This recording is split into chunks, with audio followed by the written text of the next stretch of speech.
Hello guys! So ayan na nga, na-receive na nga natin yung items. So ang color na items na kinuha ko ay in-order ko nga pala is color pink. 16 pieces. So complete naman siya.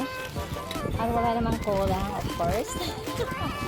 And then, sa quality is masasabi ko sa murang halaga at free shipping pa na nakuha ko is masasabi ko naman na good quality naman siya. So, ayan.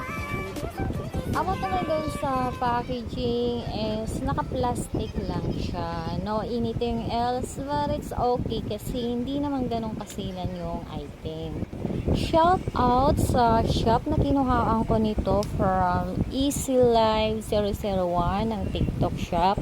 Thank you so much sa mabilisang at agaran na pag-process ng items. Kahit yun lang yung items na kinuha ko at saka naka-free shipping pa is ang bilis ang process nila. So thank you so much at dun sa rider na nag-deliver dito. Thank you so much sa mabait na rider.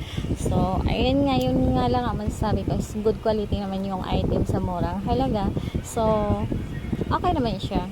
So packaging, I'm not satisfied but it's okay na rin kasi hindi naman siya ganun kasilan yung item. So thank you so much seller.